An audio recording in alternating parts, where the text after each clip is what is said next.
Mr. Bonk, I'm very delighted to have you here, and I want to thank you for sharing your expertise with TAMK personnel. And of course, we have probably many other people outside of TAMK attending on YouTube as well. I want to have Mark Kircher, who's our key account manager, to tell the audiences something more about you as a person, as an expert, because Mark has a long history with you. So be welcome, Mark. Hello, good morning. Thank you, everybody. And apologies for getting the back of my head to everybody there. So, yeah, Kurt and I go back about 10 years, I think. It all started in Abu Dhabi, in fact, at a series of conferences that Kurt was involved in actually organising in Abu Dhabi with the Sheikh Nayan, the Minister of Education there, called Emerging E-Learning. And he didn't know me, but I knew him because I sat in these presentations where he was dressed as Dr. Evil from Austin Powers movies, complete with a mini-me. He had another presentation called A Perfect Storm, and I remember him dressed in waterproofs, even though we're in the middle of the desert with heat of 45 degrees, with Jay Cross, I think, at the time, Kurt. And then the one that I just can't get over, which was on blended learning. And he brought a food blender as his prop for this presentation. And I, to this day, wonder, as he went through customs in Dubai or in Abu Dhabi, trying to explain to the customs guy that really this is for a presentation on education. And, you know, I'm not going to sell it on the black market or whatever. So Kurt's always been known for kind of interesting, informative, but also entertaining and colourful presentations. He is an extremely influential person in the world of education. In fact, he's ranked in the top 75 in the world for his influence. And his influence has been climbing, in fact, I notice, in recent years. And that's taken from things like book rankings, influence on social media, blogs, and so on. He's also an award winner. He's the Mildred and Charles Wiedemeyer award winner for his impact on distance education. And I know in August of last year, he picked up an award for his impact on education in India as well. Kurt's a workaholic as well as being an insomniac. For those who don't know, it's actually 2 o'clock in the morning in Indiana. And so he'll be finishing at 4. And when we go to lunch, he's still got a few hours to go before breakfast. I don't know whether, in fact, you'll be getting any sleep before that at all, Kurt. But I guess we share that characteristic. He's produced many books, as I mentioned. This one, a huge tome, and I actually know this is only half of it, The World is Open. It's just one of many that I'm sure he will tell you about. So that's Kurt, an extremely generous friend, one of the most networked people I know. I can honestly tell you, if you're ever traveling somewhere and you want to connect with people involved in education and e-learning, if you contact Kurt and tell him where you're going, he will, this database in his brain, he'll be able to tell you exactly who works there, what their interests are, and how to connect with them. I don't know how he does that. I wish he'd share his secrets. But a connected, generous guy, and I'm sure we'll have a really entertaining presentation this morning. So I'd like to introduce Professor Kurt Bonk from Indiana University. Thank you. Thank you. Who was that guy that introduced me? I don't remember his name. I mean, 2 a.m., my memory's gone, you know, it just vanished somewhere out in the ether. But I'll try and bring it back as we move along here. This particular room is a significant room, actually. You may have heard of AT&T, the phone company, but they helped build the building that I'm in back in 1992. And this is a demonstration site for technology in education. And this particular room that I'm in, I've done 27 videos on how to teach online that you can access for free off my homepage. They're 10 minutes long. If you go to my homepage, you just click there, but it's called the V Portal. V as in Victor, Portal. You just type my name in the V Portal, you'll get to my YouTube page with 27 free videos. You can download them, share them, remix them. You can even sell them and make money off of us. Just thank us. Just thank this sign right here. So that's one point of significance. I've taught many classes in this particular room, in fact. But we may get interrupted by the cleaning people at some point because they're all around the hallways here. I'm the only one in the building besides the cleaning people. But we'll see. If it's a really good talk, maybe they'll sit in and listen. We'll see. Well, this talk will cover a number of bases, and Ilka wanted me to cover challenges and problems. So that will be a new topic area for me in this beginning of the talk. And there'll be 20 problems or challenges I'm going to try and pull out for people moving into blended learning, online learning, particularly want me to talk about massive open online courses or MOOCs. We have a book that's about ready to come out on massive open online classes. I'll mention a few things from that during this talk, but I will not focus on that particular book. I will mention some aspects of it. I will also talk about teaching tips if you get involved in teaching such a thing like a MOOC. We'll do most of the MOOC related stuff before break. After break, I'm going to talk about things you can do in any setting, including face-to-face, but particularly fully online and blended settings. And I'll reference 2 different books with 100 activities. This one's free. So I'm going to give you actually 3 free books in this talk. One that I wrote, 2 that other people have written.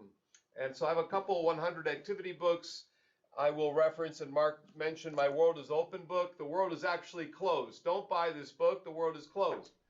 So, we're trying to open up. We're trying to push it. All of us are trying to push the world to become more open. And it became really apparent to me that the world is finally changing when I flew around the world in November. And I went from Indianapolis, Indiana, where I gave a keynote in North America, to Singapore, to Madrid. And when I got to Madrid, for the first time in a week, I turned on the television. And I'll show you what I saw here in a second.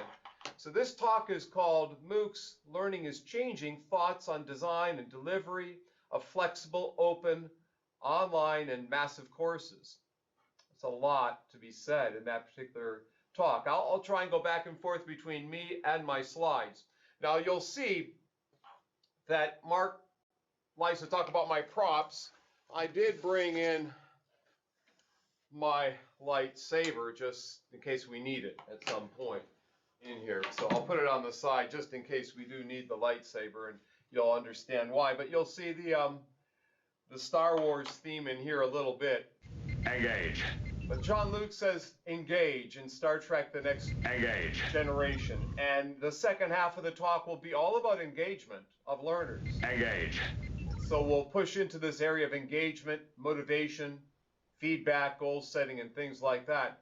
But when I was, and by the way, if you go to my homepage and you go to archive talks, you can download this talk. If you go to Training Share, one word, trainingshare.com, you have all my talks, including those I gave in Finland back in June. Today's are posted at trainingshare.com archive talks. Thank you to the people coming in via YouTube. I want to say thanks to the folks staying up late at night here in Indiana, people in the morning in Finland, or wherever you happen to be. When I got to Madrid, Spain, I finally had a chance to turn on the television for about 5 minutes during the trip around the world, 1 week around the world, and 5 minutes of TV. And the only thing I saw on TV were CNN broadcasters talking about MOOCs.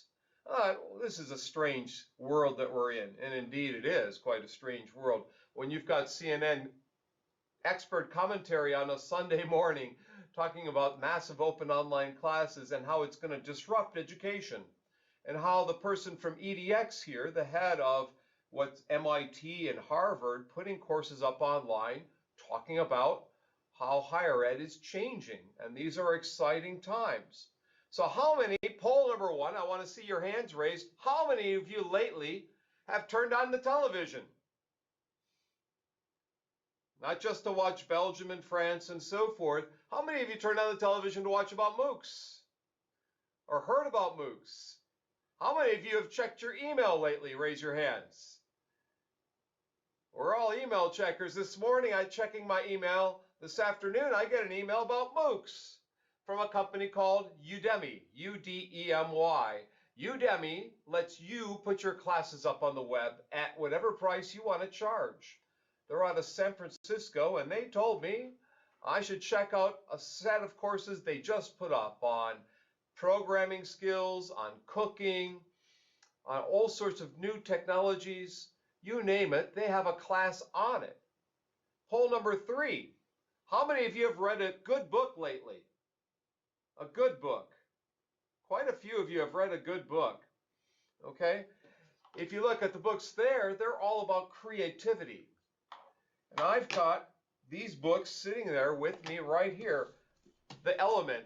How many of you heard of The Element by Sir Ken Robinson? Finding Your Element. Better go find that book. He has a book called Finding Your Element. It's a book called Makers from the editor of Wired magazine in the US, how we make things today. And then a book called Creativity Inc. by the founder of Pixar with Steve Jobs. This book in particular is interesting today because we are moving to an age of creativity and innovation. My question for you is, do you think that these MOOCs, this online learning phase we're in, the blended learning age we're in, can foster creativity that companies are now expecting, can foster innovation, can help people find their element? Because today we've got a rise in, there's the book The Rise, I've got that with me as well, and Drive. I highly recommend this book, The Rise, Creativity and the Gift of Failure and the Search for Mastery, how we need to fail in order to succeed, and Daniel Pink's book, Drive, on intrinsic motivation. One of the best books I've listened to in my car on audiobook. He used to write speeches for Al Gore, who when he ran for president, and apparently he wasn't a good speechwriter because Al Gore didn't win. Whoops, this is being taped. Sorry. Daniel Pink's a great writer. So, that's my joke for today. So you've read good books, you've gotten your emails, you've watched television, and we're hearing about MOOCs a lot.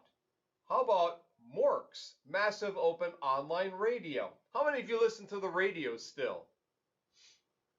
Where I went to school at Wisconsin, we had radio programs in the 1930s that got out to thousands of people. It was called Massive Open Radio courses in typing skills, in agriculture, and in home economics. These were the skills that were taught and needed in the Midwest in the United States and all over the world. People were doing massive classes via radio, via television, via audiobooks. For decades, we've been doing massive classes. It's today we're calling them massive open online classes. We're just changing the name a little bit today. How many of you have read research lately? Research articles? Any of you read research? Raise your hands. You've got an article on the left talking about physics MOOC, where students learn just the same, whether they're learning online or face-to-face at MIT. And on the right, the gentleman from Harvard talking about the goals of people taking these massive classes might be different. Well, you know, to be honest, I'm getting all these reports just all the time. MOOCs, Expectations and Reality from Teachers College. I've got MOOCs from British Columbia and mobile learning from the Commonwealth of Learning. I got MOOCs from Fred Mulder in the Netherlands. I've got MOOCs from Switzerland, a whole conference, a stakeholder summit from 2014. I've got MOOCs from Sir John Daniels, the former head of the OpenU in the UK. I got MOOCs from all over the world. MOOCs are falling out of my ears. I'm tired of hearing all this stuff about MOOCs and having to read all this research all the time. It's become overwhelming to try and keep up with all this. So in the second half of today's talk after break, I'm going to give you 2 ways to make sense of it. Before break, I'm going to make your brains a little mushy, but after break, I'll try and bring us back together a little bit. We'll see if I'm successful or not. But we've got a lot of research to read through on MOOCs today. It's coming out, and to make sense of where it's going and what it means. Most of this beginning part are things that have happened since I was in Tampere at the end of June. I've tried including a lot of new information, including these two studies have come out from the IRRODL, International Review of Research on Open and Distance Learning, and another article out of EDUCAUSE Quarterly on from Jason there from Harvard X. Poll number 6, how many of you have taken a class lately? A course of some kind or a workshop?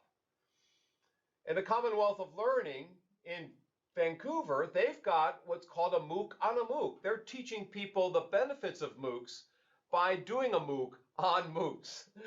So we're getting MOOCs via classes, we're hearing about MOOCs on the radio, we're hearing about MOOCs on the television, we're hearing about MOOCs in our articles we read.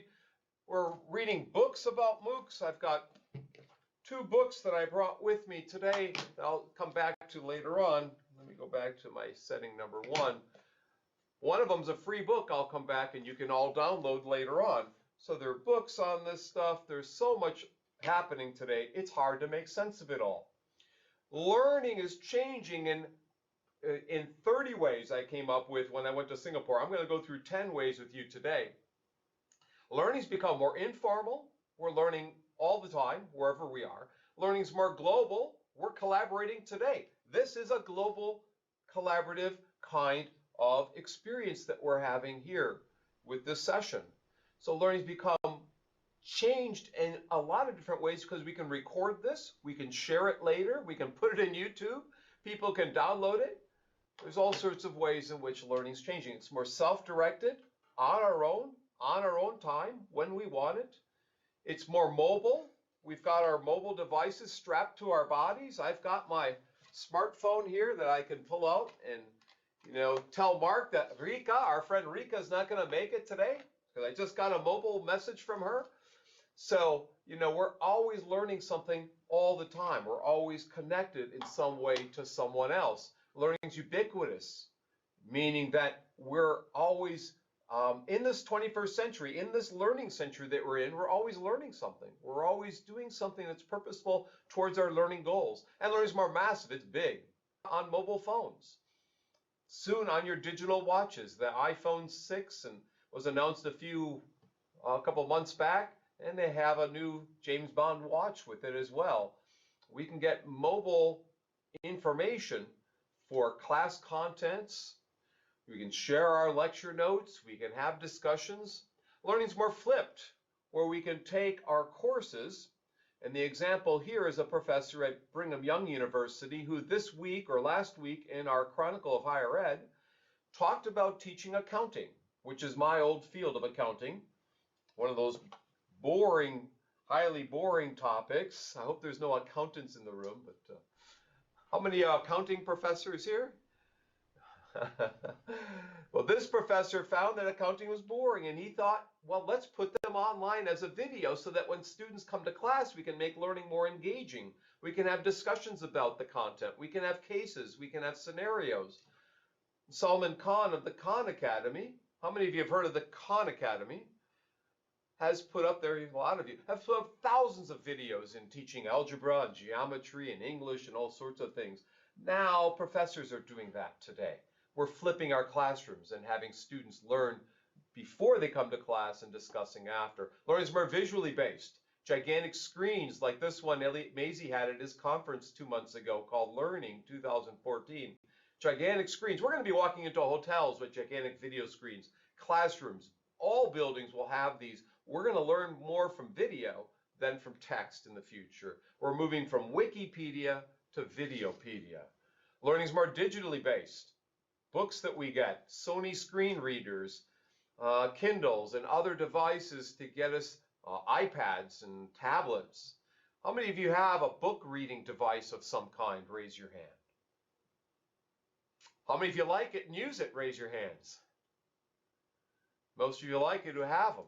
And we're moving to an age that is highly digital, highly immersive. on-demand learning, just-in-time learning that's shared. We share our notes. And this refugee individual in Nigeria or Kenya is learning all the time. He's learning via a MOOC while he's in a camp there. People are learning all the time, collaborating, sharing, and so forth. Learning's more synchronous. My friend in the middle there with the mustache is translating one of my books. He's translating the World is Open book to Spanish. And he mentioned to me he did a talk to Dubai last month where he was sharing what he's working on there, using technologies like WebEx and Adobe Connect. Today, we're doing synchronous things. Right now, we're doing a synchronous session. This is being streamed synchronously to people watching on YouTube, or we'll save it for people later who can watch it asynchronously. Learning today is both. We're combining async and sync. We get this personal touch from the instructor when you have a synchronous experience. I met my students last night in Adobe Connect, and we had a synchronous experience. I met my students the night before last in a video conference, and we had a synchronous experience, and they can watch it later because we saved it. Learning's more online. Workers at Starbucks, and I realized that you have Wayne's coffee there or something like that in Finland, and so you have better coffee than Starbucks, I've heard, in Finland. But anyhow, in the United States, we've got Starbucks, inferior coffee or whatever, but they're giving everybody who works at Starbucks 2 years of free college from Arizona State. Learning's moving online in a big way. 10 years ago, online learning, my mother never heard of. Now, my mother can open the newspaper and read about it anytime. It's front page news with everyone today. So learning's more online, learning's more social. Facebook just created a new app called Rooms, Facebook Rooms. You can bring people in to talk about winemaking or talk about beekeeping or talk about computer programming or whatever topic you're interested in. You can have a room to discuss it. You can talk about people who used to work in Dubai, who are now working in Tampere, who used to live in the UK. It's a small population, but Mark's one of those people. You can have all sorts of talks about open access articles. Last month, Nature magazine, Nature journal, I should say, put all of their journals open access. The individual on the left is accessing journals that are open access from Cambridge and other places around the world. Open access journals are exploding, and we instructors have to think about how to utilize this space of free open access articles. And so last night I finished a syllabus before preparing this talk that was 75 pages long the last time I taught it, a syllabus. Now it's down to 43, but still long because I'm using open access articles. Number 10, learning's more massive. The professor there in the upper left from UPenn, University of Pennsylvania, teaches students from the Netherlands and India and Spain and from Finland and Sweden and all over around the world. 54,000 people take his mythology class. Times are changing when one professor teaches 54,000 people. He's crazy, right? This gentleman here in Ireland has a chapter in my book, and he's doing training for people in Western Africa on Ebola. And I said to him, Mike, why don't you put information in your chapter about Ebola? He said, well, we're doing many public health things here at Allison. He has a company called Allison. And Allison specializes in adult learning and training. And they provide free courses on the web on many topics, whether it's learning Microsoft Office Suite or learning how web design or learning how to interview for a job or whatever it is. They're putting courses up on Ebola because the United Nations and UNESCO and whomever are not reacting fast enough, or we're not. And so they're getting people trained. So global health initiatives via massive open online classes are one reason to do this. As I said, things are heating up, and there are free books. Martin Weller in the UK, who I think Mark knows fairly well, he has a book called The Battle for Open. It's a free book. You can all download it. It's quite good. I downloaded it. There's also a book that's available from the United States called The Invasion of the MOOCs. I don't know, it's like the invasion of Martians or something like that, but the invasion of the MOOCs. And that book you can download for free as well. It's from Parlor Press. The other one's from Ubiquity Press. I've got a MOOC book that I'm working on, and I'm going to show you the book cover here. Engage. And if you read that very carefully, that says, "My desire for you is greater than any MOOC." That's not the book cover. It's just a joke to sell more copies. There's the book cover, MOOCs and Open Education Around the World. And this book just has gone to press. It'll be coming out in a couple of months, maybe in late spring, actually, maybe around May or June. We're hopeful with Rutledge. So I'm collecting 29 chapters and 2 book forwards. Been doing a lot of work on this area of MOOCs and open education during the past 6 months since leaving Finland. And it's been a lot of work editing 29 chapters for that big book that'll be coming out. We've got pictures of all 64 contributors that'll be in there as well. So that was a big undertaking. So let's review. Learning's become more open, more online, more visual-based, more massive, more digital, more social, more flipped, and more global. That's just part of it. There are about 20 more ways that learning is changing. These aircraft technicians and finance people, their learning is changing because they can go online and learn new contents at night or at 2 o'clock in the morning like I am now. Learning is changing so we can access contents and people all around the clock, anywhere you happen to be at any point of the day. We are in what I'm going to call the learning century, as I said earlier. We're in an important time, a peak time, an important time for all of us to reconsider what it's like to be human. Being human has changed because of education, because of people like you changing your classes to adapt the web into your blended classes or your full face-to-face classes or your fully online ones. You don't have to do a MOOC to participate in this. You don't even have to teach online to participate in this vastly changing learning world. It's an exciting time for all of us to be here. We did video conferencing. It worked on Monday morning. It didn't work when we got back here today. We had to disconnect and reconnect. Sometimes things don't always work. The second time it might work. But there are problems of MOOCs. There are many problems of teaching, and there are many problems of using MOOCs.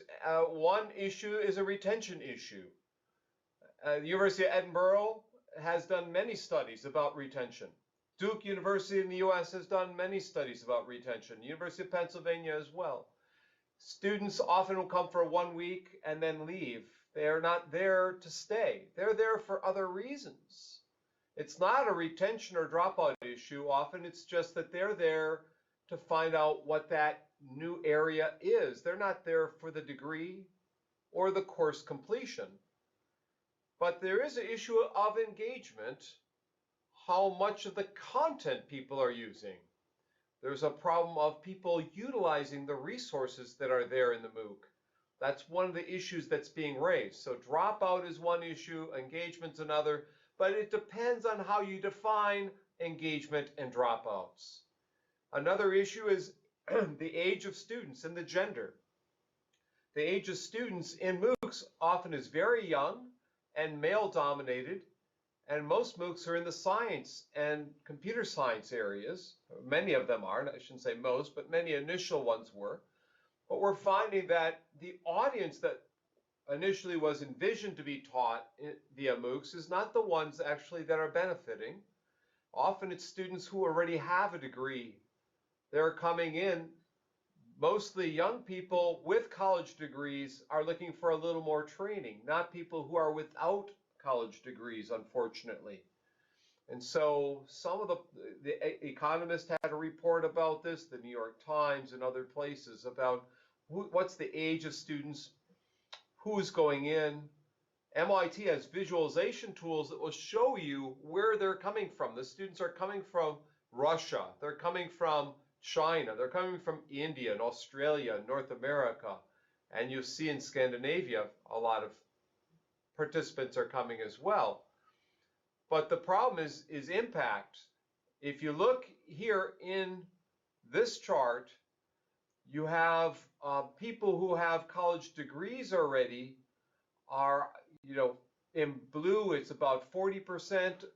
As you get towards the green, it's above 50%. As you get, into the brown in Africa, those are people in Africa who already have college degrees who are enrolling in the classes. So there's an impact issue, an elitism issue. We're not impacting the underprivileged kids as much as was thought. These kids in the Philippines are not the norm. They're atypical. 2/3 of Coursera participants tend to come from developed countries, not underdeveloped countries. People in Africa have created the African Virtual University. They have a chapter in my book, and they talk about access issues and technology issues. And getting people to access to these massive classes has not been easy. Also, there are assessment issues or credentialing issues. Who's going to assess my course when I'm done? Who's going to accept my certificate of completion when I'm done with that class? So assessment and credentialing has become a key issue or a critical issue. Students want feedback on their work. There's a lack of humanness, human contact. And so now Coursera is building learning hubs where you can go meet someone in a learning hub and talk to them, have a conversation with them about your learning. And so this is a big improvement because you can go and chat with other people who have taken this MOOC and get their advice or talk to them about the challenges. There's also a translation issue, an English dominance issue. I'm talking in English here today instead of in Finnish because I only know kiitos and hey, and that's it, So I have to speak in many of the MOOCs are in English. It's dominant. Now Coursera is creating a voluntary translation team to localize the content into the language of the people in your region. There's also design issues. We're moving away from, on the left-hand side, of lockstep, linear, where we all go through the content the same way, to something on the right-hand side, which is, I think, more of creating experiences for people, dynamic experiences, just in time, just enough, not everyone going through at the same place in the same time. We also have a control issue. If you teach a MOOC, or if you're using a MOOC from someone else, you're no longer controlling the content. Someone else controls it for you. How much control are you willing to give up? We also have a quality issue. When Shakespeare's dictionary went live a couple of months ago, people said that might not be Shakespeare's annotated dictionary. Yet people were using it and looking at it as if it was Shakespeare's own annotated dictionary. What is the quality of the contents that we're using today? When we access Wikipedia, when we access YouTube, when we access TED Talks, when we access United Nations, when we access the British Library, when we access UNESCO materials, what is the quality of these contents? Who's analyzing them? We have a university on the left-hand side in New Hampshire which has designed 650 classes a year. What's the quality of that content when they do 650 courses a year? Well, in fact, 2 months ago, there was a report in the US about the quality of contents, and one of the issues was professors, instructors are not using open educational resources as much as what was thought. This is a free report you can download called Opening the Curriculum, Open Educational Resources in the US. The next month, the UK had a report out of the Open University. Same kind of thing. Who's using these resources? How much are they using these resources? It's a problem if they exist, but no one knows about them. No one knows how to use them or where to use them. There's an awareness problem or issue. Number 13 is a change management issue. Many people still want to use their simple grade books or lesson plans. They don't want to change from that. They want to do things the way they were taught. They want to do things the way it always was done. And so as we move to new technologies, whether it's an online gradebook or online discussions, synchronous conferencing like this, people need to be trained. There's a training issue. There's a delivery of content issue. In some of the MOOCs out there, they use what's called an XMOOC format, where you're teaching and drilling something in, as opposed to what's called a CMOOC, where you're making a lot of conversations and connections. Some of the MOOCs out there and some of the online classes are lecture-based, and some are collaborative-based and sharing-based. So there's a huge training issue that's apparent as well. Getting people some advice and tips. Even today's session you're having with me is a training issue.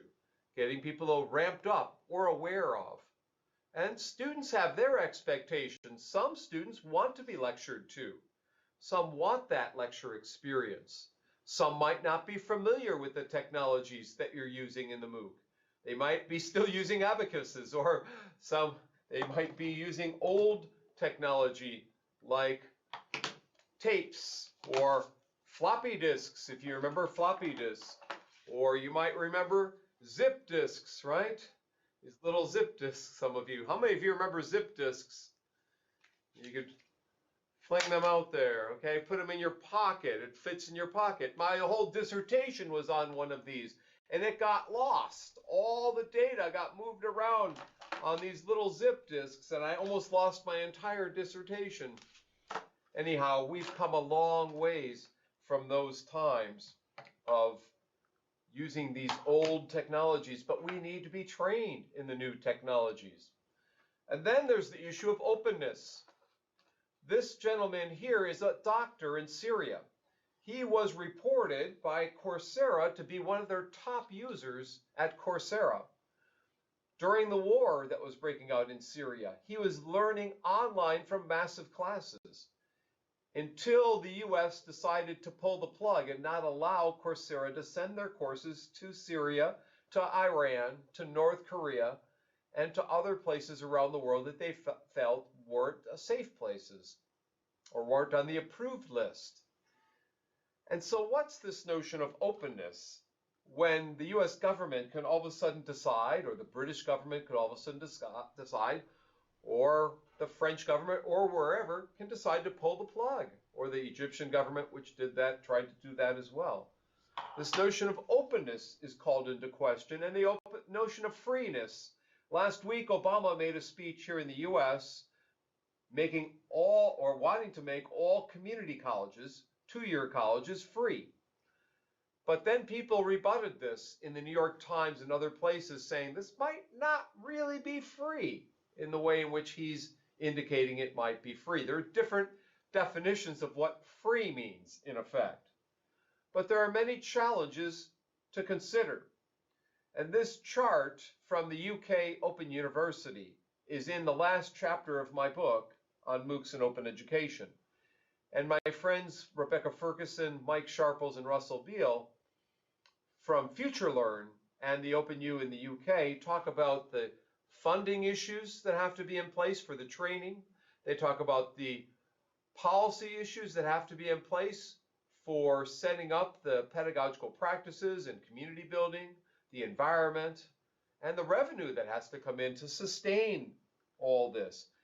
There are a lot of components that have to be considered to offer one of these massive open online classes. This is their vision, their perspective of what those components would be. And they discuss these in their article, MOOCs 2030, a future for massive online learning, that's impressed in our book. Let me give you 3 examples of MOOCs. One example is writing courses, college writing. In fact, February 4th, next month, you can sign up to take classes from Harvard, MIT, Berkeley, and other places on writing. There are new classes to teach kids about writing, English writing in particular, not Finnish writing or Arabic. Remedial courses in math and English are one place where MOOCs can make a difference to get students the skills that they need.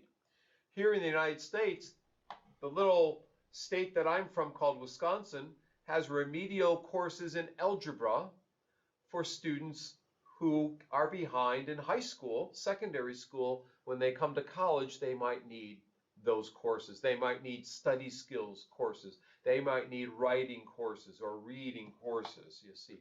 So that's one area where MOOCs can make a difference. At least that's what we're finding out. A second area where MOOCs can make a difference is alumni, people who have graduated from your university. There's a big push right now to open up universities for people who have graduated, to get them to come back to get refreshed, to get refresher courses in computer programming, in economics, in accounting, or in safety management, sociology, whatever the topic happens to be. It might be music. Maybe there's a new way of teaching music. So that's a second type of MOOC. A third type of MOOC I call a professional development type of MOOC for teachers or business people or lawyers, people who need the upskilling or reskilling in an area. 2 months ago, less than 2 months ago, Obama administration signed a contract with EDX out of MIT for them to offer courses to teachers in the United States, to teach teachers about advanced placement and teacher training. So professional development is a third area. A fourth area might be conferences, to extend a conference out via a MOOC and bring in guest speakers before and after the conference. Now, there are also some guidelines about teaching MOOCs, and you have to get into what I'll call MOOCing stance to teach a MOOC. And so you have to have your special color glasses on. No, I'm just kidding. You don't have to have these glasses on. But I have some tips for you anyways in teaching a MOOC. One of the tips that I have learned in teaching a MOOC 2 or 3 years ago here, I taught a MOOC for Blackboard on how to teach online. That MOOC is still available for anyone to take off of my homepage. One thing that we did was get feedback for people.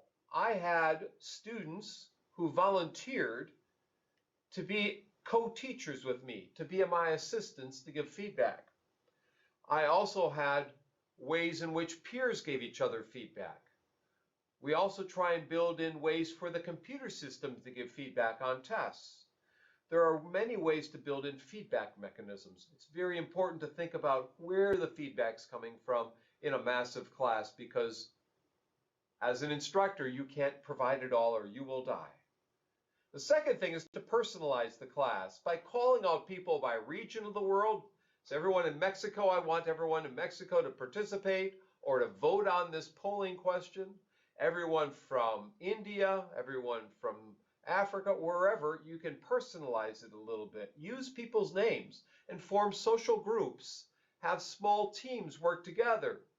The research shows that students who go offline and actually meet each other in a cafe while they're learning from a MOOC, who meet each other in a pub or in a library, they learn more by having those social meetings, forming maybe online virtual study groups. We also know that people learn more when you have an asynchronous experience with a synchronous one like this, when you combine the two things together, like what we're doing by saving this and having asynchronous things that might happen after this event. Okay, so here we've got Dr. Chris Steedy from Harvard coming into a class. He was in a class that my friend Paul Kim taught, and they had discussion about his articles before he came, asynchronously. Then he came and they had a synchronous experience, and after he left, they had another asynchronous experience, going back between synchronous and asynchronous, because often students will read something asynchronously and disagree with it. But when you bring in the professor or expert, they can talk about the ideas after that discussion. Also arrive early for the synchronous session. I came here 35 minutes early to this session today, and you notice we still had an equipment issue. I came on Monday and we tested everything and we still had a little issue. So you have to show up early. My dean came to one of my MOOC sessions, and the janitor in this the janitor in this room decided to clean this room and pull the plugs, and none of the equipment worked because the janitors had cleaned the room. Fortunately, we got there early and tested the equipment. Sometimes you have to get there early and test the web links that the videos work. So one advice is to get there early. Another advice is to recap and summarize. Summarize what happened that week. Summarize what worked. Share what worked. Share the resources. When students are in a MOOC or a massive class, they appreciate when they get a once-a-week email with all the discussions that have happened that summarizes everything. Just once a week, maybe twice, but not too often. Just enough to get to know there's a personal touch. There's some social presence from the instructor. So share, recap, and involve people. Have polling questions. You can see my picture there with boxing gloves on. We had a debate with boxing gloves, my friend Chuck Severance at Michigan and I. We had what we call a cage match or debate, but online you can have polling questions. You can discuss and debate. You can have role play. You can have all sorts of things to engage people by having an online debate, by having online reflections, and having comparison, point and counterpoint comparisons and discussions. So, polling question number 7. How many of you would like to teach a MOOC? Teach a MOOC now. How many of you like to teach one? A couple of you would. How many of you would like to take one now? Wow, a lot of you would. What I found interesting this week in preparing this talk was that there were a lot of friends I know who this week are starting to offer MOOCs. I have friends in New York, friends in San Francisco, friends in Florida, friends in the UK. They're all offering a MOOC. All of a sudden, it's starting to happen. I was so surprised. Friends in Korea. It seems like this is the year that people are starting to experiment a little bit with offering these. I'm not sure if I'll do another one. I did one 3 years ago, almost 3 now. It was not easy. Any questions for me? Actually, I'll do what I do. There's a few questions that have been appearing on Twitter, and on that hashtag as well. We've been posting links to the resources you've been mentioning, the videos and books and so on. But to pick up on some of the questions that have appeared on Twitter, then, and excuse me while I look down on my iPad and try and find them. Quash Eris asks, where do you see MOOCs going in the next 1 to 3 years, both globally and by region? You know, and that's kind of what I got at with those 3 types of MOOCs. I think MOOCs will become helping us connect universities to do things that we weren't doing before, like professional development for people that need them as we get older, lifelong learning, what we call continuing studies, bringing back alumni, remedial courses to get students in and to help students after they're gone. Not as much for once they're in, but to get them interested in coming and to help them after they leave. That's a definite area that I see them taking place, and also forming global collaborations across universities, cross-institutional things as well. Next question. Yulia Nestorenko has asked actually a few questions through here. I'll pick one here. She's asking about how do you motivate students? If you've got groups of students collaborating and working online, I guess actually it could be a MOOC or any online course, hints for keeping people motivated, and I know you can make a contribution on that one. Yeah, challenges, accomplishments, celebrations, all ways in which you recognizing what students have done. That's a way to motivate others to, point out what people have been able to do with the content. Maybe celebrate something that they've done outside using that content. That's one way in which you can motivate people. Second is to give feedback early in the course. Within the first few weeks or first few days, in fact, if you don't give people feedback early, they'll tend to wander away. So I had all my assistants focus on early feedback. That was a key part of the motivation. Third is creating a tone or a climate for openness or flexibility, trying to be open to questions, open to responses, open to to suggestions, open to changing assignments. If you create an atmosphere of openness, people will want to jump in and help out. So a little more collegial in nature with choice, options, flexibility, feedback. I'll be talking about that in my new book called Adding Some Tech Variety, which is about motivation. So I'm going to go through 10 motivational principles with this book. Another one, Mark. Jacques, asking some questions about the role of the professor, also about collaboration and how the individual will be learning in the future. I guess, first of all, role of the professor. Let's start with that one. How do you see that changing in the years ahead? So these two people, the last two people, must know what I'm going to talk about next because it leads right in. But you know, the role of the professor is definitely changing in some regards since I started teaching 26 years ago almost.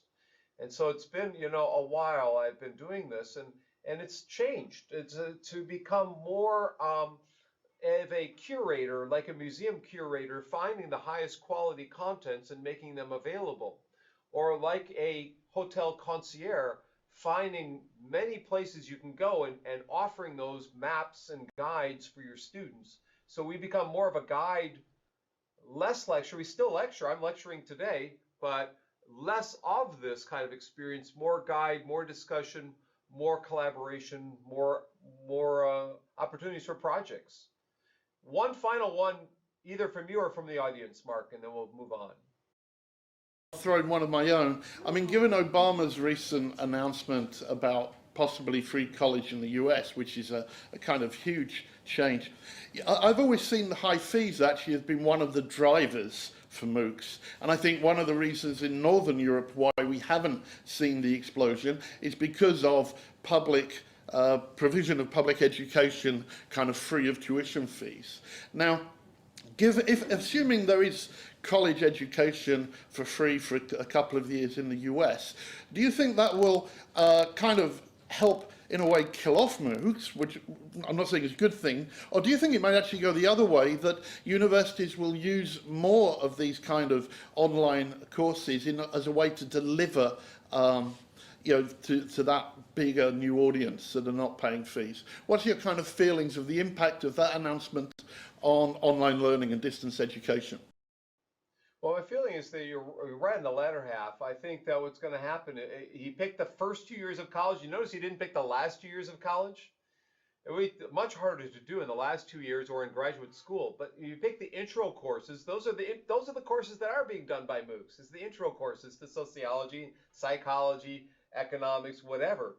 So he wants to create a national skills library. And as part of that national skills library will be a set of courses and experiences, maybe with tutors and mentors, and some will be offered via MOOCs. That's the way he can accomplish what he's intending to accomplish, is maybe create a set of the most common 30 classes that community colleges teach. Now, the other ones might not be offered via MOOCs, but there'll be at 20 or 30, maybe 40 some courses that they'll start with if he gets funded. It's got to be funded first, but I think from my reading, he hired two of the most famous people in America doing open courseware from the Hewlett Foundation and from a community college in San Francisco, Foothills College, to be his heads of education. He hired them because they were doing this stuff before he was ever elected the first time. They were doing open education.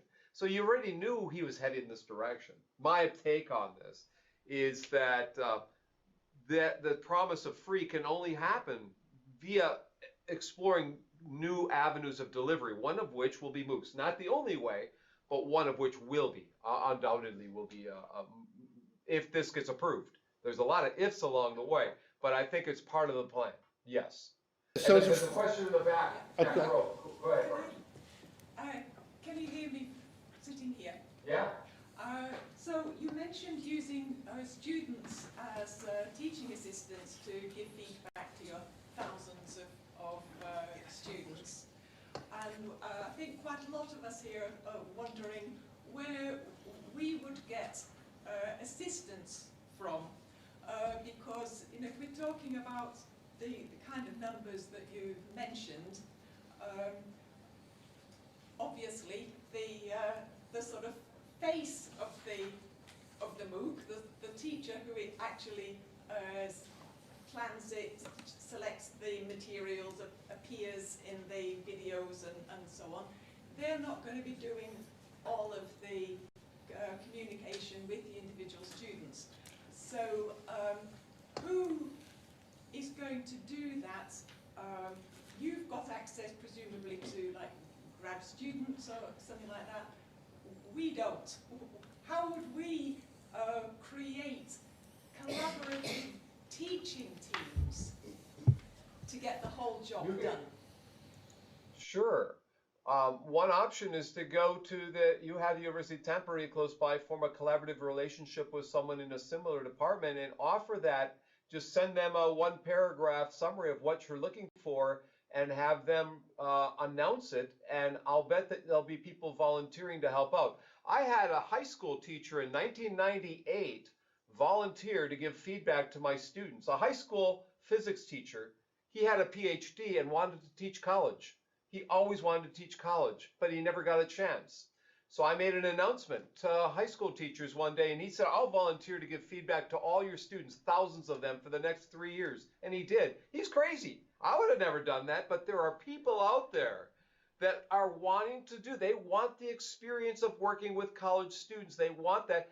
They might have a master's degree or a PhD in hand, but never got to use it. There might be bored people at working at Toyota or some company out there, you name it, they would like the experience of working in a higher ed setting. So announce it in a forums, announce it to colleagues at another university in the same city.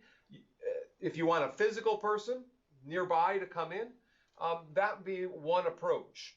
I announced at conference talks that I give at the end. I'd say I'm looking for volunteers or help, and I'll get people walking up at the end of I'll give a talk at a conference somewhere, and there'll be people walking up saying, I'd like to collaborate with you. I'd like to work with you. I'm in XYZ, Israel, or I'm in, Korea, and just making people aware of it, sharing is one way. The networking, Facebook networks is one way to share. Twitter, and that kind of thing. But I think if you want to stay local, talk to someone at University of Tampere. It would be my suggestion there. That's at least right off the top of my head. We had a question in the way far in the back, last row, Mark. Yeah, I guess it was me. Can you hear me? Yeah. Hi, I'm coming from media side, teacher there, and I would like to ask from you what are the best examples that you know about the MOOCs and about this creative collaboration, because for me it seems these MOOCs a little bit like a step backward, because you're talking a lot about these massive online lectures, and where I'm coming from we use a lot of these small creative groups, like study groups, and our students, they work a lot of like real life challenges. They work a lot with companies, so they the studying is much more like solving real life problems than listening lectures.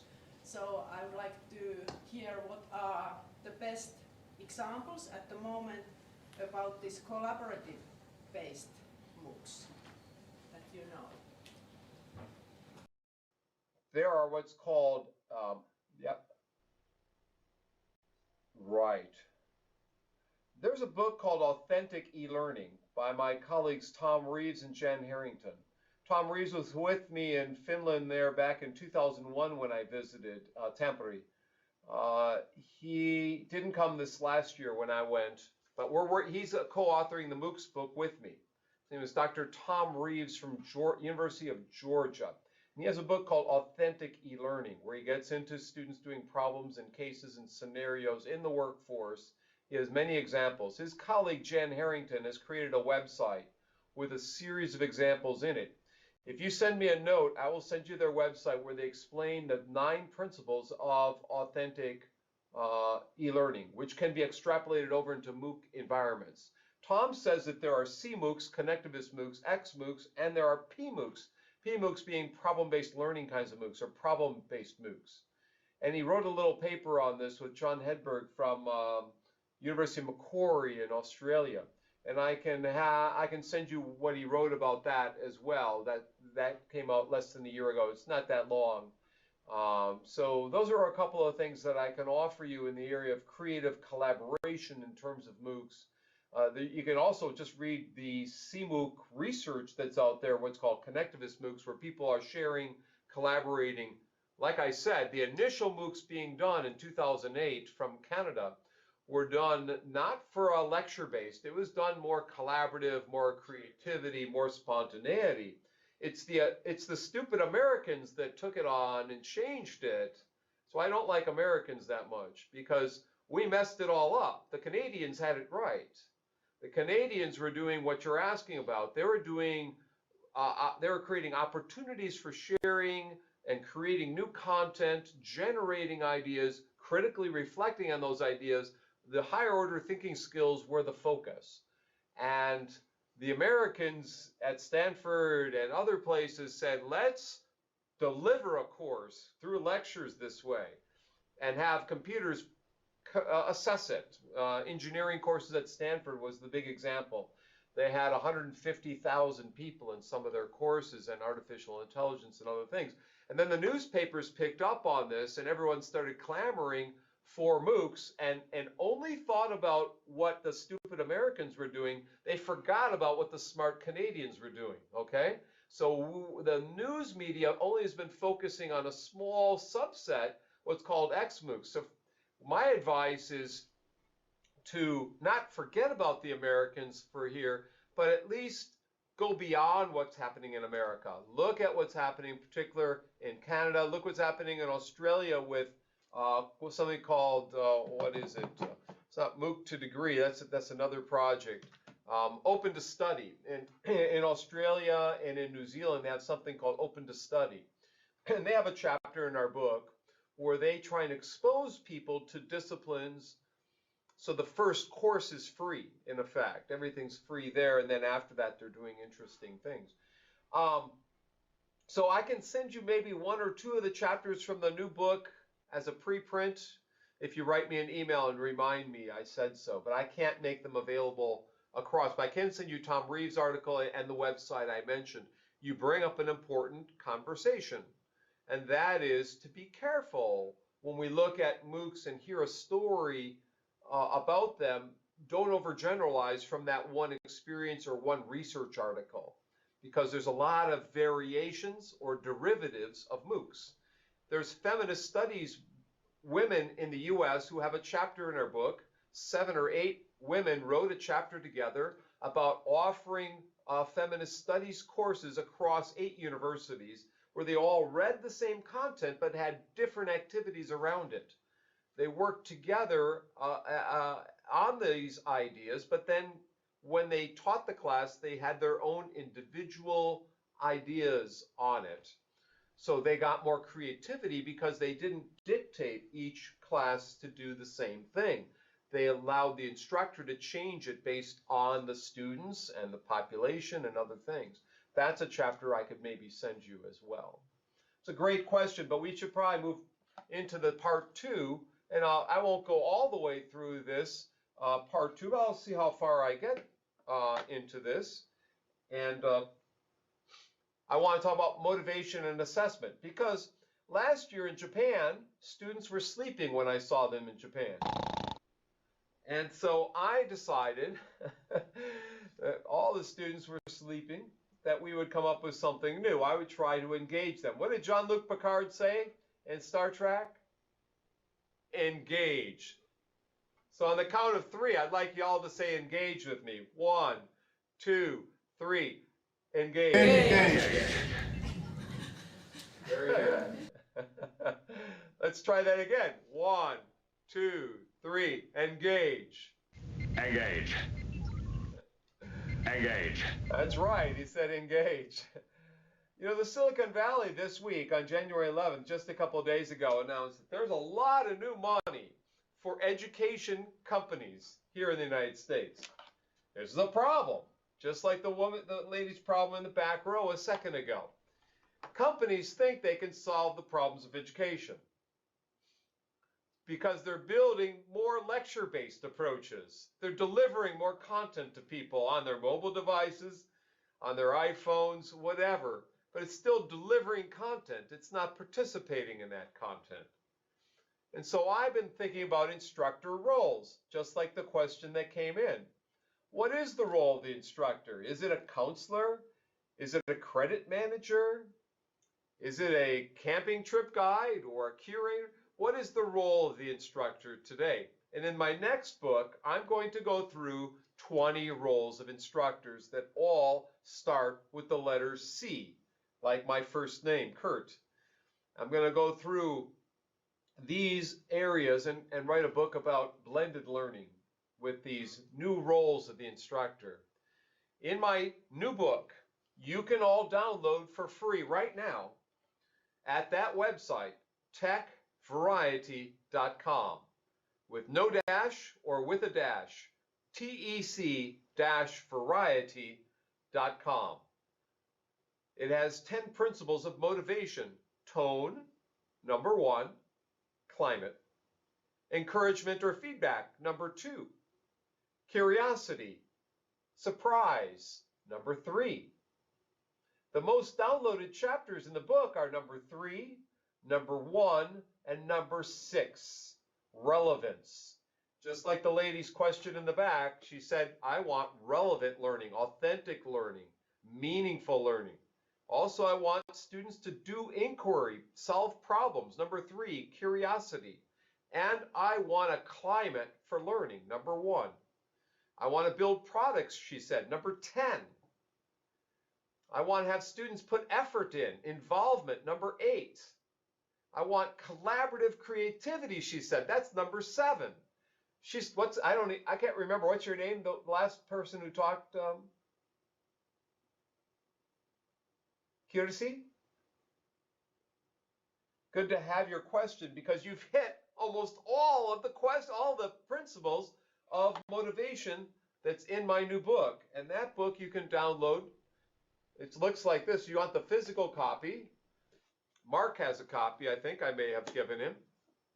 And so this you can have, anyone can have. You can share with your department colleagues. It has 100 activities in it for how to teach online, blended, or a MOOC, or whatever format. So if you're not going to do a MOOC, that's okay. This book can still have a role. And I'm going to go through some examples of how to use this book and my other book. So here's some examples of the Tech Variety model. And you'll notice Mark's picture in there. I don't know if you have picture in picture covering it, but Mark's the guy in the hot tub in the bottom right there. And we won't ask why he was participating in my class from a hot tub, but oh, sauna. I'm sorry, it's the sauna. All right. Keep in mind it's 3:30 in the morning here. So we've got Dr. Tom Reeves there, the second guy from the left. You can get his book on authentic e-learning. This tool is called Flipgrid. It has threaded video discussions, setting up a climate for your class, discussing with people, discussing how they're doing in the class, having questions and comments. You can also have students post the favorite places they want to live or like to live. And I did exactly that 1 hour before coming here. I had my students go to this website, Panoramio, find their favorite picture, and post it with their introduction.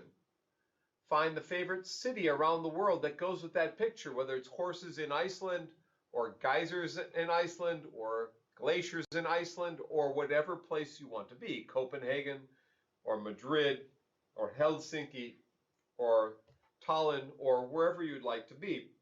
I'm having people post introductory pictures with their introductions so we get to know something about them. I also use a tool called Vocaro to give feedback to my students.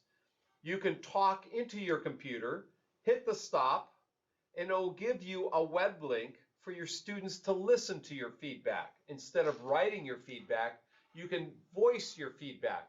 Talk to your computer. I don't like to write. My hands get really sore when I'm writing a lot. Now I can use Vocaro and just speak to the computer and give feedback. A nice simple tool. I also can get feedback from my students by having polls. Like we had a couple polls in here. I had you raise your hands.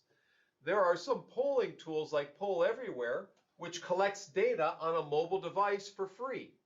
There are other tools out there to collect polls from blogging and other things. So getting students to give you feedback, not just getting feedback or giving feedback. Another way to encourage students in a class is to have tutorials, to have more than a dozen free tools to create tutorials. Screen casting tools, we call them. Screen grabbing, screen casting tools. There's a tool called Jing, J-I-N-G. Another one called Go View. Another one called Screen R. These are tools where you wear a headset, you talk into your computer and click on different websites and talk to your students about the software you're using. There are screen capture tools. This woman's creating video tutorials. The third principle is curiosity. If you're teaching paleontology or anthropology or archaeology, there's new discoveries made every day. Whether it's new dinosaurs being discovered, like the Dreadnoughtus that was discovered in September, or Jar Jar Binks was discovered in October. The real Jar Jar Binks from Star Wars, the goofy dinosaur, he was actually found and discovered. They found a dinosaur that looks kind of like Jar Jar Binks in Star Wars. They found this, the other dinosaur, the Dreadnoughtus, the largest dinosaur ever found. Live, they could put their discoveries into schools, so you can be finding out about this if you teach paleontology. If you teach photography, last month or 2 months ago, the oldest photo ever taken in Paris, France of a human being from 1838 was put up on the web. And if you look closely at that picture I just put up there, you'll see a woman and a man getting his shoes shined. The oldest surviving photo of a human being. If you want to get your students excited about dinosaurs, excited about photography, excited about fitness, you might have the oldest person to ever run a marathon. He just retired from marathon running at age 101. There was an article a few weeks ago in CNN on how people who feel they're younger actually live longer. If you lie about your age like Mark Kircher does and says that he's only 28 years old at the Aussie bar when we hang out there. And you know, we had this discussion actually at the Aussie bar, I think, about some of the questions Mark raised earlier about community colleges and putting degrees on MOOCs. But it's a great Aussie bar that you guys have there. I wish I was there now. But you know, we can have a chat about what our age is, and the more you lie about their age, and the more you feel you're younger, actually the older you're going to live. There's research out there. Anyhow, piquing people's curiosity about photography, about fitness, about health. Curiosity. Every day there is something in the news every day about every discipline. If you teach accounting, even accounting can be fun. There's something going to be fun every day. From Google, they have new announcements of data. Their quarterly reports from Amazon or from you know, BMW or whatever. There are companies out there reporting finances. You can get people excited about something. You know, every day in the news, there is something. In my new technologies class, there's something I'm sharing every day. In my psychology classes, every day, I'm getting people saying, wow, there's new research on memory. There's this new research on study skills. There's new research on this or that, on people who remember everything they do every day. So we discuss, how can someone remember everything they did in their life? And you can give them a date, July 17th, 1991, and they'll tell you exactly what they're doing that day. There's studies out there show a certain part of their brain has been enlarged. And there are about 50 people in the world right now have been shown to have that brain capacity. I get people curious about psychology, get them curious about fitness. I bring in Jay Cross here on the right, who coined the word e-learning back in 1997. I met Jay on Monday. Actually, we had a webinar on Monday about the future of conferences this week. We had a guy from Finland, a couple people from Finland on this discussion, actually, a guy named Timo. And we had a fascinating discussion this week in Google Hangouts. And, we've talked in Skype. On the left-hand side is my friend Jim Hensman from Coventry and Sarah DeFriedis talking about gaming and serious gaming. My students every week get a guest expert if they want. I bring them in. We discuss their research. We discuss their journal articles. We discuss their research. I get my students excited about their research because I bring them in. I grabbed in Monday a woman from Florida State this week, or Tuesday actually. My #1 former colleague and student, she came in to talk about what it was like to be a student to all my new students. And she got them excited about coming in for their master's degrees and so forth. And next week I'm bringing another one in, and we bring them in on Skype and Adobe Connect. Variety is #4. Variety is the spice of life. This gentleman here in Vietnam is 96 years old, and he's teaching music to people around the world. A rare instrument. You see this rare instrument he has there. He's getting people excited about this instrument to play it around the world. Variety. Autonomy and choice. One of my students from Turkey, another one of my students from Uzbekistan said, Dr. Bonk, your assignments are too easy. I want to do something harder. I don't want to do a glossary. I want to do a multimedia glossary and bring in videos and pictures and conferences and news announcements that relate to the terms in this class. They've done something I never imagined, and I'm now reusing their work from 3 years ago. I'm using it now. And one of those students is actually my assistant. He's actually come back to help me. So my students have choice. They can design their own assignments if they want to. They have a choice. They can go to a MOOC. I'm having my students in my fall class last semester and my spring class now, they can go to a MOOC on the topic related to this course, any topic related, any MOOC related, and they can sit in, not even finish it, and write a reflection paper on the concepts they've learned from that MOOC that relate to my class. They can critique that MOOC, they can discuss it, they can interview people taking that MOOC. I taught a learning theories class. Students critique the instructor on how they taught. They might take a MOOC from these engineering professors at Stanford. They might take a MOOC from this computer science professor, my friend Chuck at Michigan. He has a free class called Programming for Everybody.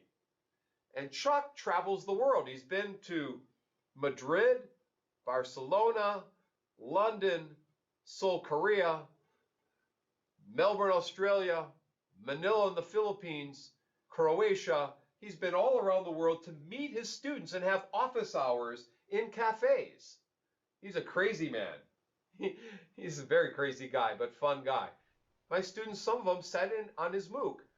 This woman here announced a class today. Just today, I included this in here from Stanford on adventures in writing. I tell you about, it's actually yesterday your time. Yesterday your time, this woman announced a class from Stanford that you can all sign up for, or your students can sign up for, on writing. My students this semester have an option to sign up for her class and have a reflection paper on it. Autonomy and choice. This woman here, Kathy Davidson, was at Duke University. Now she's at City University of New York running a center. She's had a number of MOOCs on changes in higher education. My students can watch her webinars, or this gentleman here, Michael Resch, who's been famous for his YouTube videos. There was a whole series of people, Kathy Davidson, Michael Resch, and others who offered weekly webinars on change in higher education. And my students could watch these and reflect on them and add to the class new content that I wasn't going to assign until I saw these appear one day. My colleague Mark Braun in our pathology department, actually in our medical school, has cases. Now, the woman earlier said Kirsi had cases that she likes, scenarios and problems. My friend Mark does cases for his pathology class on a man with a chest pain, a woman with a cough, a woman with a lump, whatever. And the students go into his cases and they get the medical records, the protein counts, the heart rate, the blood pressure, and they have to make decisions about the patient from these online case scenarios, making it relevant. Number 6 is relevancy. Scenarios, cases, make things more relevant for students. It takes him a few hours to design each case, but he has over 55 cases. Relevance and meaningfulness in chemistry. There's a crazy-haired professor in Nottingham in the UK.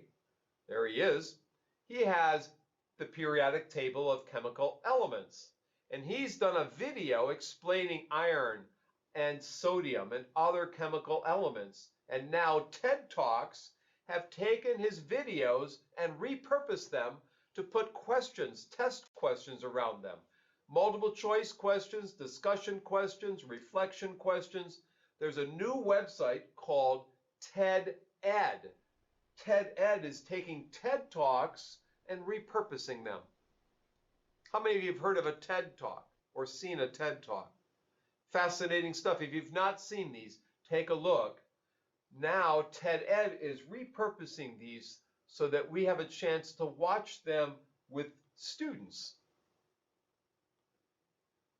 Let me go back to my presentation. This is one of my students from MIT. We're having a Google Hangout. Number 7 is collaboration. Last year in my class, we had a lecture and then a hangout. We just hung out and chatted. Students from Shanghai, students from MIT, students from Cyprus. My assistant was in Cyprus. We just hung out in Google Hangouts or Skype and just talked about things. We hung out. We had a nice informal discussion. The person talking, they're big, the other ones are small, the people not talking in Google Hangouts. It's free up to 10 people. Over 10, you have to use Google on Air. If you like Google Documents, have you heard of Google Docs? Anybody there use Google Docs? Yeah, a free tool, simpler than Google Docs, is Pirate Pad. And another simple one is Meeting Words, little sticky pad notes where you can have groups discuss ideas, brainstorm, do homework, write a report or an abstract. Engagement, having students engage in learning. Number 8, by having timelines online. I have students create timelines of my class, timelines of content, using free tools like Time Glider, X Timeline. Dippity is a popular one. Students can create timelines. They can also use timelines. The Guardian in the UK, the BBC in the UK, CNN, the Washington Post in the US, they have timelines in many articles today. You can reuse these timelines on different topics for your classes. Be on the lookout in the news for things you can reuse in your classes. There's something every day that I'm finding that I might be able to use to engage my students, to interact with something. It's Martin Luther King Day here next week, Monday. When the Stone of Hope in Washington, D.C. was christened by Obama and Oprah Winfrey, there was a timeline in the USA Today that showed Martin Luther King's life and the marches he was on that you could interact with. That interactive animation, that interactive news article is reusable. The New York Times had an interactivity of technology in schools for 500 years, showing in the 1400s, 1500s, 1600s, what was technology back then. I use it to get students to reflect on technologies that are useful. So engagement. I have this guy here, the guy who's underneath the Facebook sign, Ray Junko. Now, Ray is a Twitter expert, a social media expert. And I said to Ray, could you talk to my students? And he said, well, and I said, Ray, You don't have to do anything. All you have to do is come. My students will read your article and create questions for you, like you're doing here. My students will read your articles and they'll pull out the figures that they want you to talk about.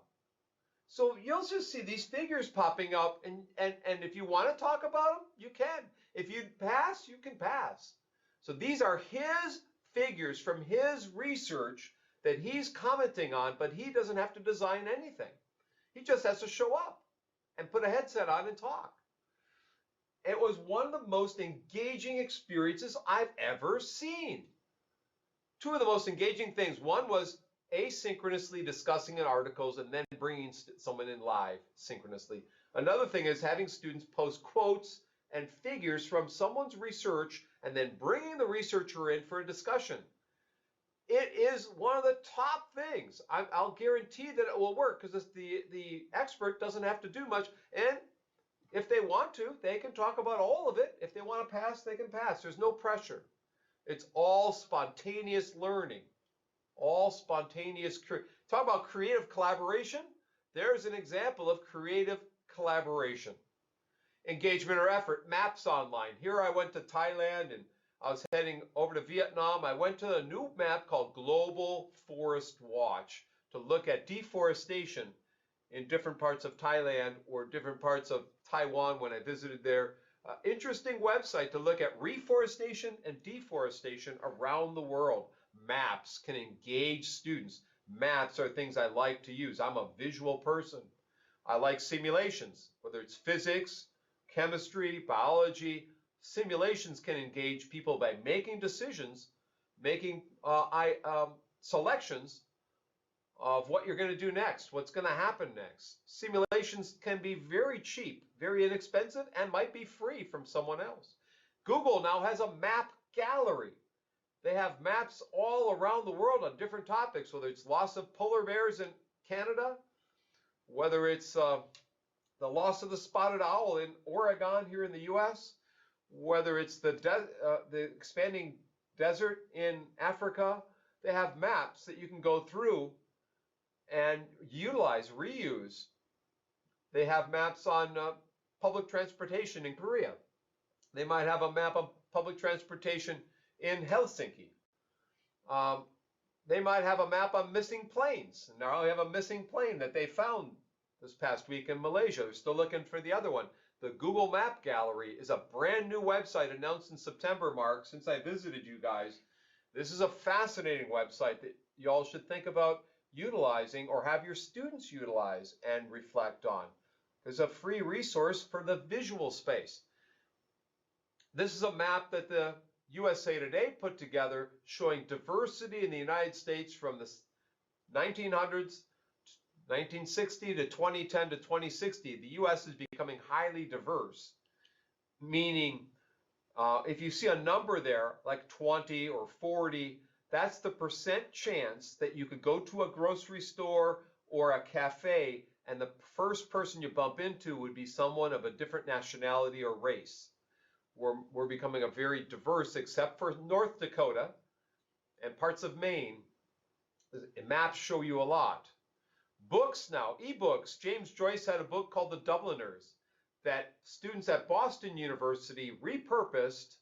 It was about a great race that happened, a car race. They repurposed with videos from the time, with pictures from the time, with commentary, audio files. They actually took the James Joyce book and did things to it that maybe James Joyce wouldn't even want done to the book.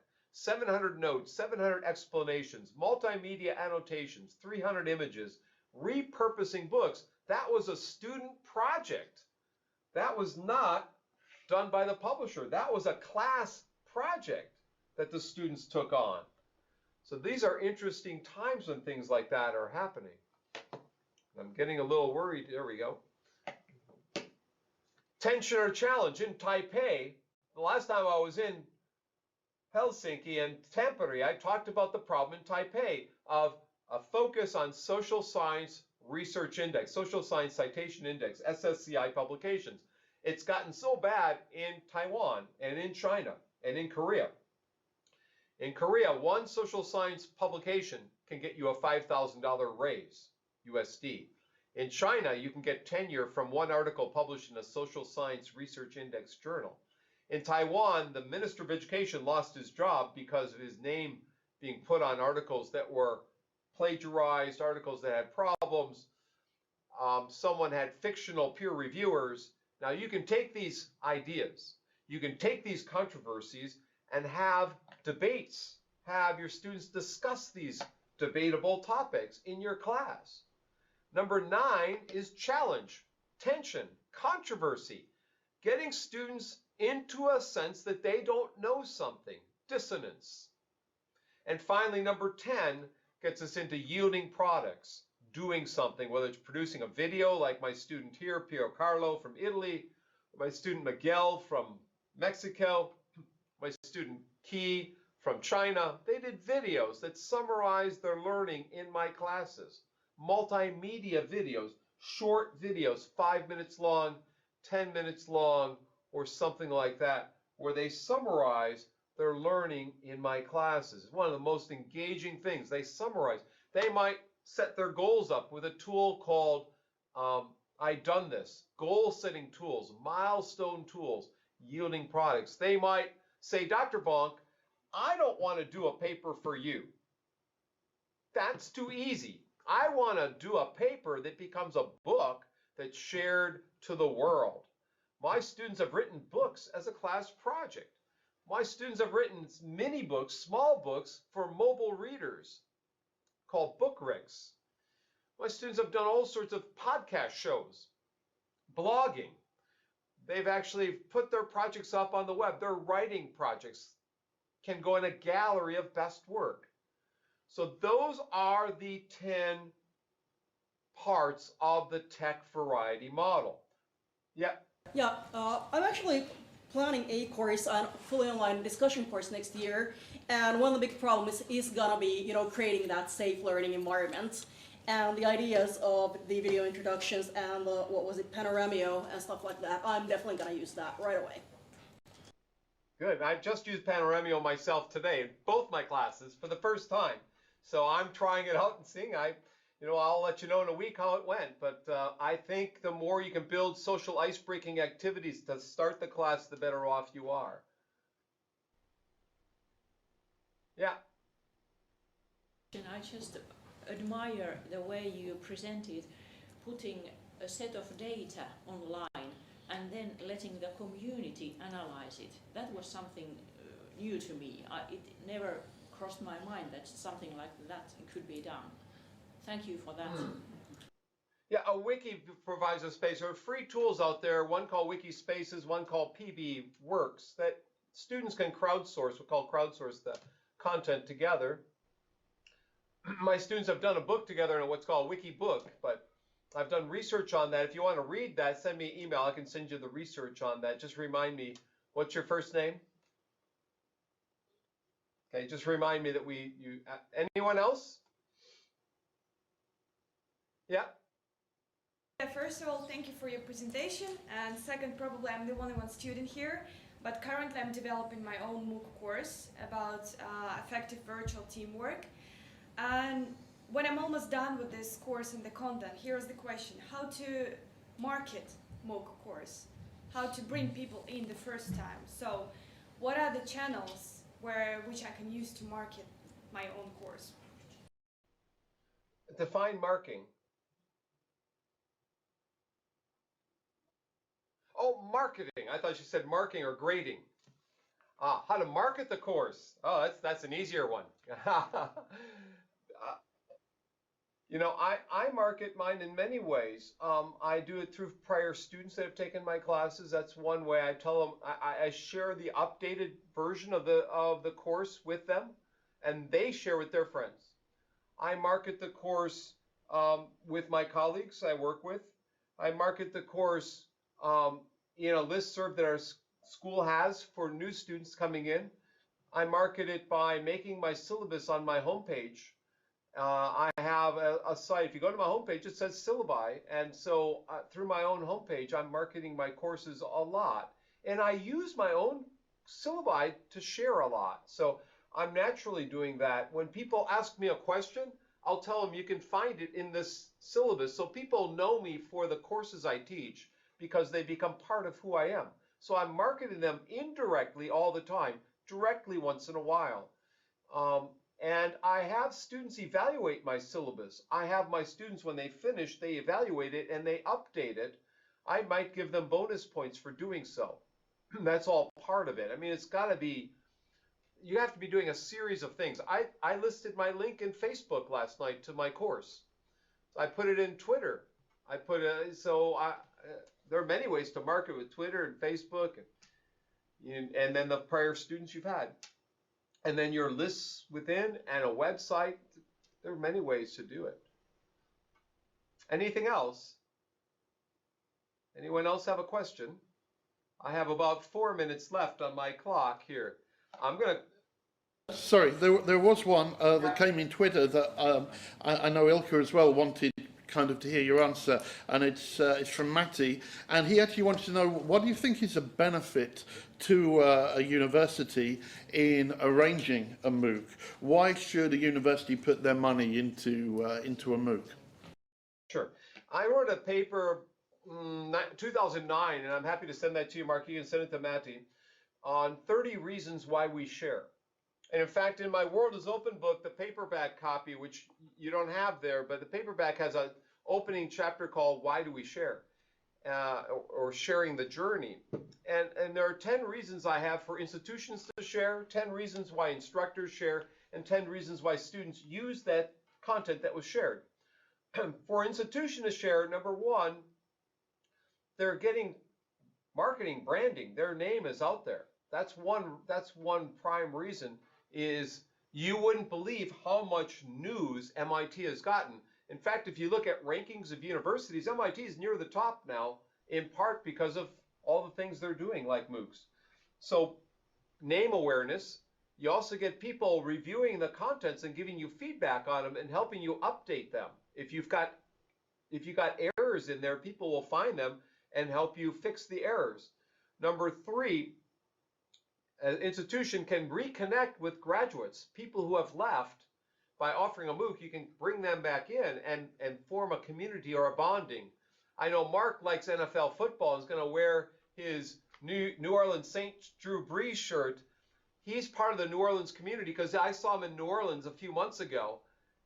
The same is true of a university. You have t-shirts from the university that they wear. The MOOC is now part of the t-shirts business, you see. It's part of the whole brand. It's part of the whole shebang, we call it here in the U.S. So the MOOC becomes a piece of identity. It becomes something you can rally around and say, oh, that's my university doing that. So that's a third or a fourth reason. A fifth reason to do a MOOC is to expose you to a program and have one free class to start. We have a kind of toothpaste here called Crest toothpaste. I don't know if you've heard of this Crest toothpaste here in the U.S. It was made at Indiana University. We have a one-credit class about things like that that's free. We get people to come to Indiana after taking that one-credit free class.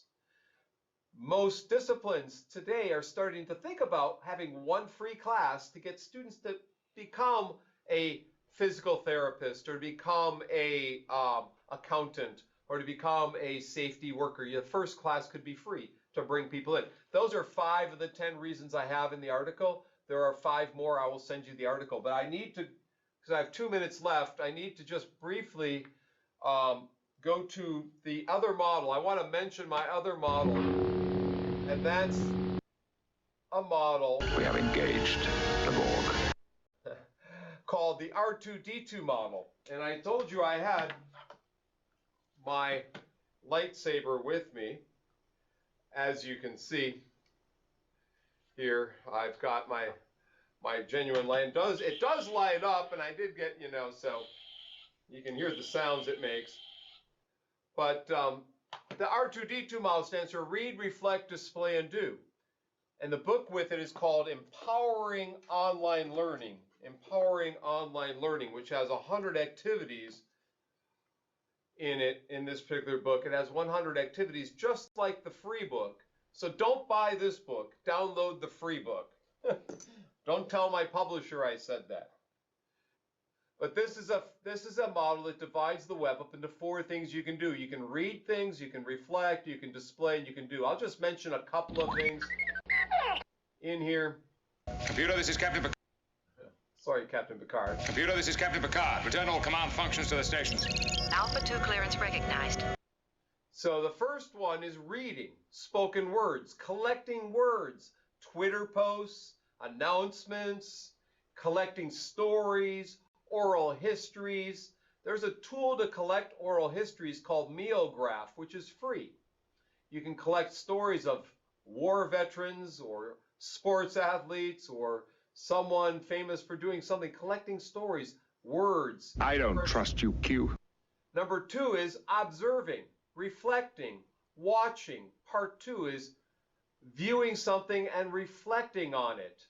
There's a new website called Big Questions Online, BQO, where they ask questions about what makes people generous. What's the difference between knowledge and information?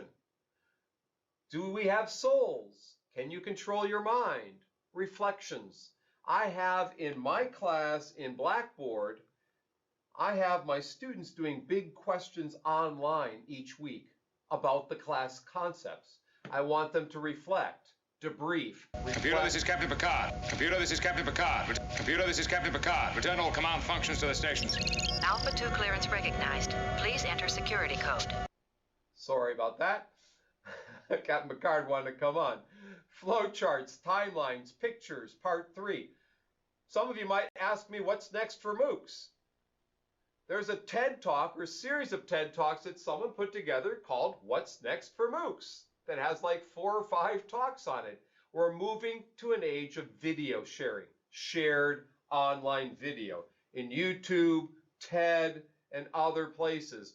If you go to my homepage and click on web resources, you can get 80 different web resources like YouTube and TED Talks. Having students watch videos can make the content come alive in psychology or anthropology. My students watch original footage of psychologists like Pavlov and B.F. Skinner and things like that in my classes. So video sharing, words displayed. There's a tool called Wordle and WordSip to show you how words would look if you visualized all the words in your document, in your abstract, in your paper. Maps. This is a map of college graduates in the US from 1950. The darker it is, the more graduates. This is 2009. We're getting more. That's 1950, 2009. People are graduating. This is a map showing people who enroll in MOOCs. The second map, you'll notice a lot of people in Finland enroll in MOOCs, but the second map are people who complete them. You notice everyone's in Russia or Spain who are completing MOOCs. They're getting their certificates. Not in Finland, for whatever reason, as much as in Russia. Interesting visual display. And finally, doing something. All stations, prepare for reconnection. Doing something. Class documentaries. My students do a documentary summarizing their learning. They do a video. They do a podcast show. So that's the R2D2 model. Read, reflect, display, and do. The other model, Tech Variety, stands for motivation and retention. R2D2 stands for learning styles, learning preferences, whatever you want to call it. I used to be an educational psychologist, and we don't believe in learning styles, so I'll say learning preferences. So how many of you got at least one idea from this session today? 2? How many of you got at least 4 or 5? There's a lot of things that we went through in this session today. Charles Wiedemeyer, one of my mentors, said, it doesn't matter what one has learned and where one has learned, if it's at the front door, the back door, or how you've learned it, or in what sequence. What matters is what you've learned. That's the most important thing. What you've learned, not where you've learned it, not what university you've learned it at, not what sequence. I like that quote as an ending kind of quote. And I'll end also with 2 books that I like. I started with books. I'm going to kind of end with books. And these 2 books I'm recommending from Stephen Brookfield. It's called Powerful Techniques for Teaching Adults and Teaching for Critical Thinking, Tools and Techniques to Help Students Question Their Assumptions. He's in Minnesota, where they talk very funny, and they're in Minnesota, you betcha. And he put his books back up on those, his 2 books, Powerful Techniques for Teaching Adults. Now, if you want my notes, they're at trainingshare.com. I think Ilka and Mark and Jarmo, they can make my notes available to all of you at a website. But he's got another book on reflective teaching. He's got various books. They're very easy to read and just get you excited about teaching self-directed learners, active learning adults in particular is the focus. And my next book is going to be written sort of like his, I hope. So my notes are at Training Share, my papers at Publication Share, my free books at Tech Variety. And there's my email. Engage. So I want to thank you all for Let's see what's out there. coming with me today on this journey. Engage.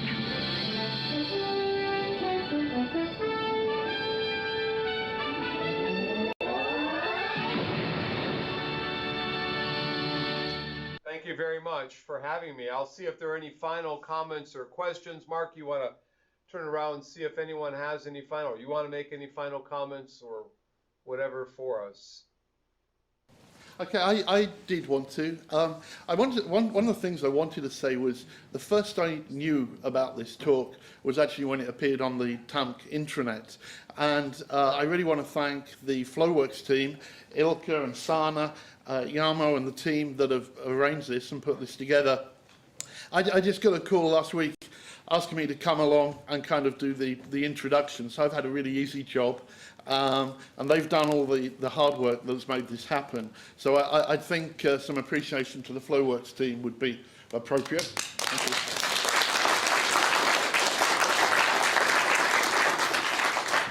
I also want to thank you, Kurt. I would love somebody to be able to do a scan of your brain while you're presenting. I know that this is a sprint for you, 2 hours non-stop with no notes. I know that you could do 8, 16. In fact, as somebody dropped down dead, I think you could probably keep going, remembering names, remembering links, book titles. I truly don't know how you do it, and particularly at like 4 in the morning. So please now, go and get some sleep, buddy. We've got a sleep lab here. Sleep actually is quite important. So do get some rest, but we really appreciate the effort you've put in, Kurt. Thank you very much for that indeed. Appreciate it.